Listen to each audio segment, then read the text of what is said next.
Assalamualaikum warahmatullahi wabarakatuh. Halo para pencinta ilmu, kembali lagi di dosen HYP Channel. Di sini saya akan mempresentasikan tentang Mahkamah Konstitusi. Namun sebelum kita membahas tentang Mahkamah Konstitusi, jangan lupa ya, like, comment, share, dan subscribe karena itu gratis. Baiklah, mari kita mengenal lebih dekat lagi tentang kelembagaan negara kita. Apa sih itu Mahkamah Konstitusi? Berikut penjelasannya. Jadi, dalam pembahasan kita kali ini ada beberapa poin yang akan saya jelaskan, yaitu tentang sejarah Mahkamah Konstitusi, visi dan misi Mahkamah Konstitusi, kewajiban dan kewenangan Mahkamah Konstitusi, ketua dan hakim konstitusi, serta persidangan Mahkamah Konstitusi. Langsung saja kita ke sejarah Mahkamah Konstitusi.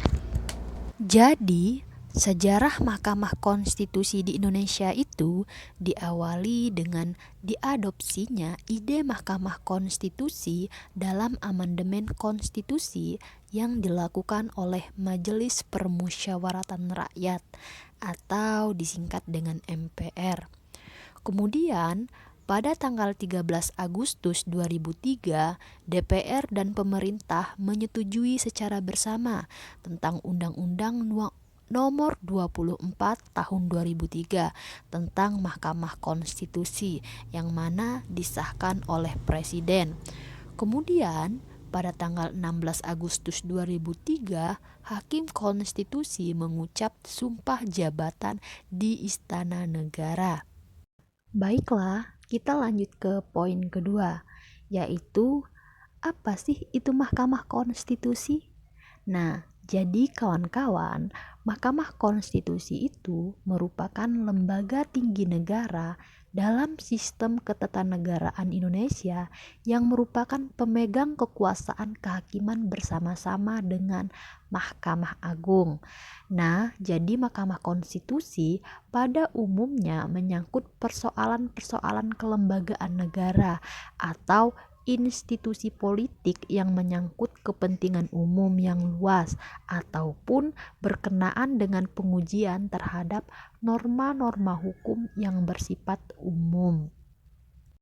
Selanjutnya, kita ke visi dan misi Mahkamah Konstitusi.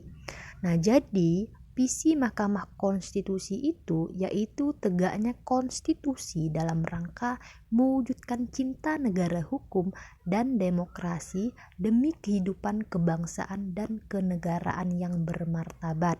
Sedangkan misi Mahkamah Konstitusi ini terdiri menjadi dua. Yang pertama, mewujudkan Mahkamah Konstitusi sebagai salah satu kekuasaan kehakiman yang modern dan terpercaya. Sedangkan yang kedua yaitu membangun konstitusionalitas Indonesia dan budaya sadar berkonstitusi. Oke, kita ke poin wewenang dan kewajiban Mahkamah Konstitusi. Di sini ada beberapa wewenang Mahkamah Konstitusi. Yang pertama, ia berwenang mengadili pada tingkat pertama dan terakhir yang putusannya bersifat final. Dan yang kedua, ia menguji undang-undang terhadap Undang-Undang Dasar 1945. Dan yang ketiga, ia memutus sengketa kewenangan lembaga negara yang kewenangannya diberikan oleh Undang-Undang Dasar 1945. Yang keempat, ia memutus pembubaran partai politik, serta yang kelima, ia memutus perselisihan tentang hasil pemilihan umum. Sedangkan kewajiban Mahkamah Konstitusi ini yaitu wajib memberi putusan atas pendapat Dewan Perwakilan Rakyat mengenai dugaan pelanggaran oleh Presiden dan atau Wakil Presiden menurut Undang-Undang Dasar 1945. Kita masuk ke poin selanjutnya yaitu Ketua dan Hakim Konstitusi. Di sini Ketua Mahkamah Konstitusi dipilih dari dan oleh Hakim Konstitusi untuk masa jabatan 3 tahun dan dapat dipilih kembali untuk 1 masa jabatan saja. Kemudian, Mahkamah Konstitusi mempunyai 9 hakim konstitusi yang ditetapkan oleh Presiden. Hakim konstitusi diajukan masing-masing 3 orang oleh Mahkamah Agung, di mana 3 orang oleh Dewan Perwakilan Rakyat dan 3 orang oleh Presiden. Masa jabatan hakim konstitusi adalah 5 tahun dan dapat dipilih kembali untuk 1 kali masa jabatan berikutnya.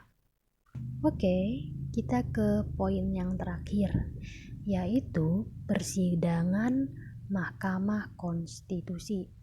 Di sini ada 3 sidang dalam persidangan Mahkamah Konstitusi. Yang pertama, sidang panel.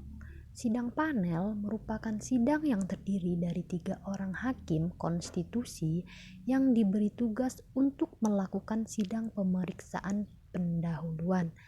Yang kedua, yaitu sidang pleno.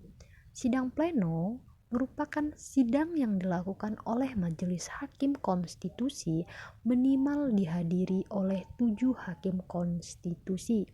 Dalam persidangan ini dilakukan terbuka untuk umum dengan agenda pemeriksaan persidangan atau pembacaan putusan saja. Yang ketiga, sidang permusyawaratan hakim.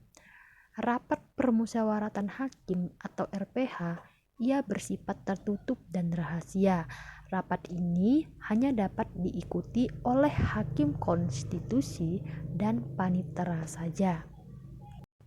Baiklah, mungkin itu saja penjelasan dari saya tentang Mahkamah Konstitusi. Terima kasih bagi yang menonton. Semoga ini dapat menambah wawasan kita semua. Sekian dan terima kasih. Wassalamualaikum warahmatullahi wabarakatuh.